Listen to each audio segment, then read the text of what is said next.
जिसे सब मूर्ख समझ रहे थे, वही सबको सबसे ज्यादा समझ रहा था। कहानी पहचान, सही पहचान। गुरुकुल में 12 वर्ष शिक्षा प्राप्त करने के बाद ज्येष्ठ राजकुमार अपने घर यानी राजमहल लौटे। गुरुजी ने उनके ज्ञान की बहुत प्रशंसा करते हुए राजा को पत्र लिखा था, इसलिए राजा बहुत प्रसन्न थे। लेकिन यह खुशी ज्यादा दिनों तक नहीं रही।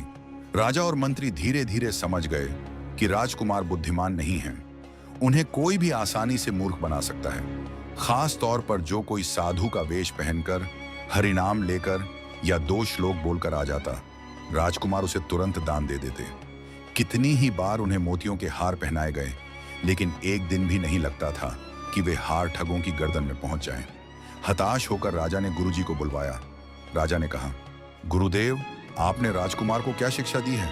वह तो इंसान की पहचान ही नहीं कर पाता। गुरुजी मुस्कुराए और बोले, कोई एक उदाहरण दीजिए जहां उसने गलत पहचान की हो। राजा ने कहा, कल ही एक हत्यारा जो जेल से छूटा था, साधु का वेश बनाकर आया और राजकुमार से मोतियों की माला ठग ले गया। मंत्री ने बताया, अब वही आदमी जादूगर बनकर चौराहे पर लोगों को जादू दिखा रहा है। गुरुजी बोले, तो चलिए राजकुमार को वहां ले चलते हैं, शायद सच जानकर उसकी आंखें खुल जाएं। राजा, मंत्री, गुरु और राजकुमार चौराहे पर पहुंचे। जादू का खेल चल रहा था। राजकुमार खुशी से देख रहे थे। खेल खत्म होने पर राजा के सैनिकों ने जादूगर को पकड़ लिया। राजा ने कठोर स्वर में पूछा, क्या तूने कल साधु बनकर राजकुमार को ठगा था? उसने स्वीकार कर लिया। और क्या तू पहले हत्या के अपराध में जेल में था? यह भी मान लिया। यह सब सुनकर राजकुमार अचानक बेहोश हो गए। राजा चिंतित हो उठा। गुरुजी ने कहा, आप सोचते थे सच्चाई जानकर उसे समझ आएगी, लेकिन वह तो बेहोश हो गया।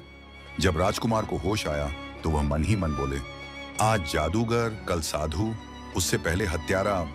प्रभु, आपके कितने रूप हैं? गुरुजी मुस्कुराए। राजमहल लौटने के बाद गुरुजी ने राजा से एकांत में कहा, बताइए महाराज, कौन गलत पहचान कर रहा है और कौन सही? राजा चुप रहे। गुरुजी बोले, राजकुमार हर इंसान में ब्रह्म को देखता है, वह ईश्वर की लीला देख रहा है, लेकिन ऐसा व्यक्ति राजकाज नहीं चला सकता। उसे उसके मार्ग पर जाने दीजिए और छोटे राजकुमार को युवराज बनाइए। राजा ने गुरुजी की बात मान ली। इस कहानी का मॉरल पिन किए गए कमेंट में है, जरूर देखिए। और इस कहानी से आपको क्या सीख मिली, कमेंट में जरूर बताइए।